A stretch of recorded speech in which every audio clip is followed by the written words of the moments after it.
అందరికీ నమస్కారం. Welcome to it's you TV. నేను మీ దాక్షాయిని. ప్రస్తుతం మనతో పాటు ఉన్నారు శ్రీశక్తి పీఠాధీశ్వరి మంత్ర మహేశ్వరి మాతాజీ శ్రీ శ్రీ శ్రీ రమ్యానంద భారతి స్వామి వారు. ఇక ఆలస్యం చేయకుండా అమ్మతో మాట్లాడేసేద్దాం. నమస్కారం అమ్మ. అమ్మవారి ఆశీస్సులు తల్లి. అమ్మ, ఇప్పుడు మే 12 మనకి హనుమాన్ జయంతి కూడా వస్తుంది కదమ్మా. ఆ రోజు ప్రత్యేకత ఏంటి, విశిష్టత ఏంటి? హనుమంతుడు అవతరించినటువంటి రోజును మనం ఇక్కడ హనుమత్ జయంతిగా చేసుకుంటూ ఉన్నాం. స్వామి పుట్టినటువంటి రోజు. ఎవరైనా పుట్టినరోజు బాగా చేసుకుంటారుగా, కానీ పాపం ఆయన పుట్టినరోజు ఆయన చేసుకోలేదు, మనం చేసుకుంటున్నాం. ఆయన కోసమే కాదు, మన కోసం కూడా. ఆ రోజున స్వామికి ఇష్టమైనటువంటి అరటి పండ్ల నైవేద్యం పెట్టడం, హనుమాన్ చాలీసా అందరూ చక్కగా చదువుకోవటం, స్వామికి ప్రదక్షిణలు చేయటం, స్వామికి ఇష్టమైనటువంటి పని రామనామ సంకీర్తన. హనుమంతుడికి ఏంటంటే మిగిలిన దేవతలకి వాళ్ళని పూజిస్తే చాలు, వాళ్ళకి అర్చనలు చేస్తే చాలు, కానీ హనుమంతుడికి అట్లా కాదు. ఆయన పూజించకపోయినా పర్వాలేదు, ఎక్కడెక్కడ రామనామం వినిపిస్తుందో అక్కడికల్లా ఆయన వచ్చేస్తాడు. ఆ రోజు హనుమంతుడి ఆలయంలో కూడా స్వామికి పూజ చేయటం, ఆయనకి ఇష్టమైనటువంటి అరటిపండ్ల నైవేద్యం పెట్టడం, రామనామస్మరణం చేయాలి. మన శ్రీశక్తి పీఠంలో అయితే హనుమత్ జయంతికి 1,00,000 అరటిపండ్లతోటి స్వామికి అలంకారం చేసి నివేదన పెడతాం. ఎక్కడా చెయ్యరు అటువంటి ఒక సేవ. కానీ సందర్భంలో ఏంటంటే మొట్టమొదటిసారి చేసినప్పటి నుండి కూడాను మనం కనుక చూస్తే ఫొటోస్ అవి, ఆ 1,00,000 అరటిపండ్ల నివేదన తీసుకున్నటువంటి స్వామి కన్నులు తెరిచాడు. ఆ ఫోటో మీరు చూపిస్తారు, మన వాళ్ళు చూడండి, అనుగ్రహించాడు.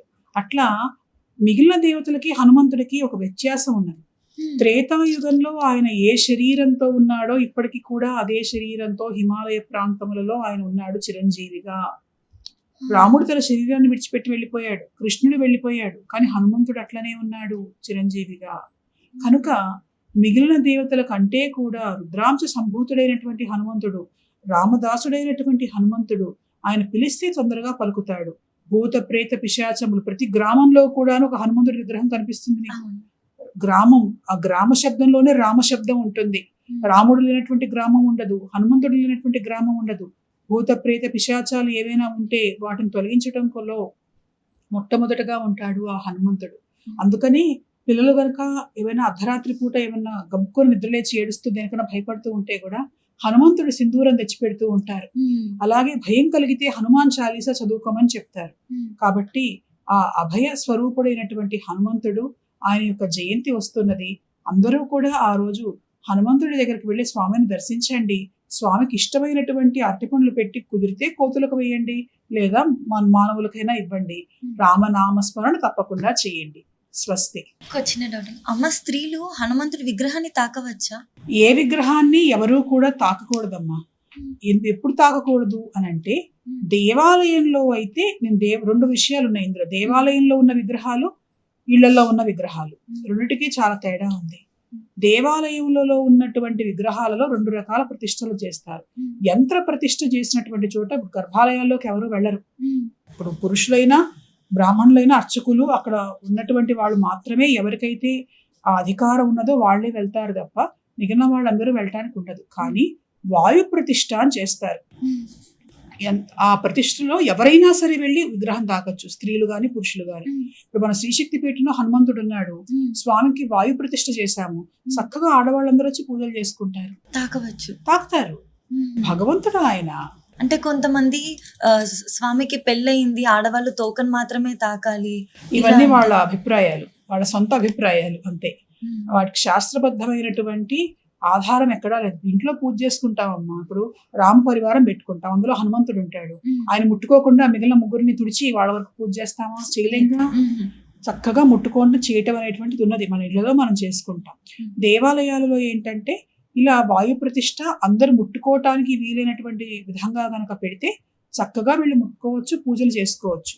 మన శ్రీశక్తి పీఠంలోనే బయట ఉన్నటువంటి ఆ మలయాళ హనుమంతుడి చుట్టూ కూడాను ఎప్పుడు స్త్రీలు కనిపిస్తుంటారు, పురుషులు కనిపిస్తుంటారు.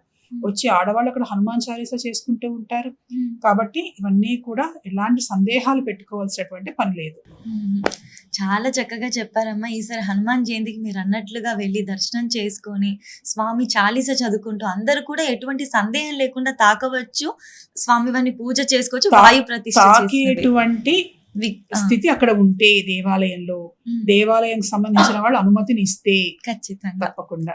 ఈ మధ్య మెడికల్ గా 2 టర్మ్స్ వింటున్నాం కొత్తగా, మీరు విన్నారో లేదో నాకు తెలియదు కానీ కాలిఫోర్నియా యూనివర్సిటీ చాలా రీసెర్చెస్లో చెప్పాయి. ఏంటంటే ఇన్స్టాగ్రామ్ ఎన్వి, ఫేస్బుక్ ఎన్వి, తర్వాత FOMO, fear of missing out, ఈ 2 రకాలైనటువంటి మానసిక వ్యాధులు వస్తున్నాయి ప్రజల్లో. ఏమిటి అంటే సోషల్ మీడియాలో ఫోటోలు ఎవరో ఏడుస్తున్నవి, బాధపడుతున్నవి పెట్టుకోవాలని ఇష్టపడరు.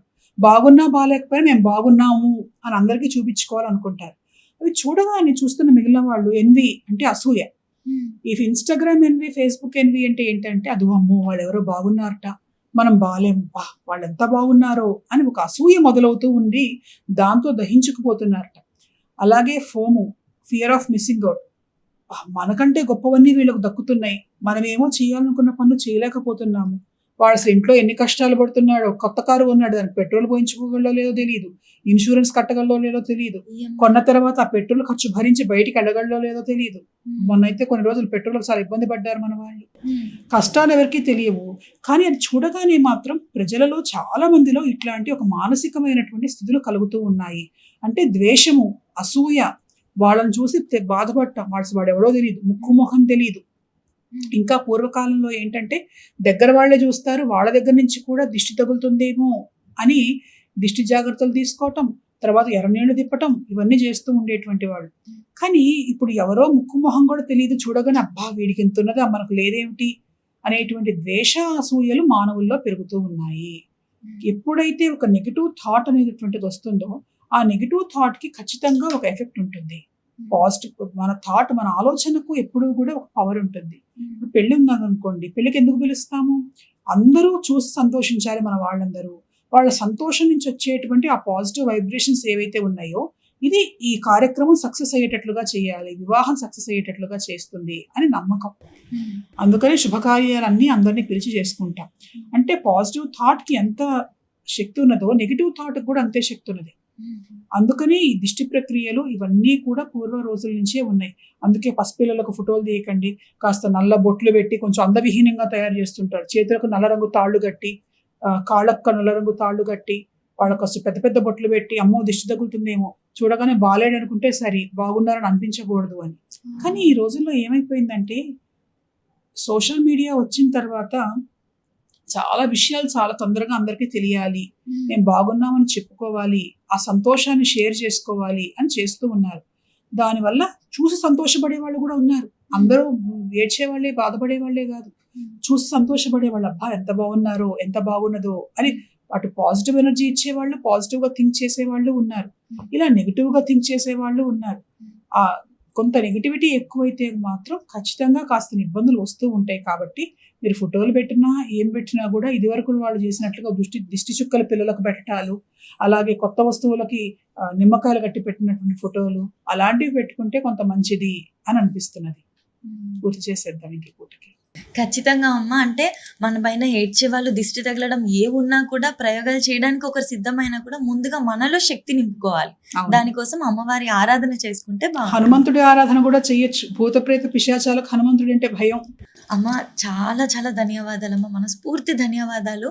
మీకు ఇంత బిజీ స్కెడ్యూల్లో కూడా మా కోసం టైం ఇచ్చి మాకున్న సందేహాలన్నింటినీ కూడా, మా యూటీవీ ప్రేక్షకులకు ఉన్న సందేహాలన్నింటినీ కూడా నివృత్తి చేసినందుకు మనస్ఫూర్తి ధన్యవాదాలు. అమ్మవారి ఆశీస్సులు తల్లి. సమయాభావం వల్ల సంక్షిప్తంగా చెప్పాను, ఈసారి సమయం ఉన్నప్పుడు ఇంకొంత బాగా చేద్దాం. ఖచ్చితంగా మళ్ళీ మిమ్మల్ని కలిసే భాగ్యం కలగాలని సంతోషం తల్లి. వారి ఆశీస్సులు.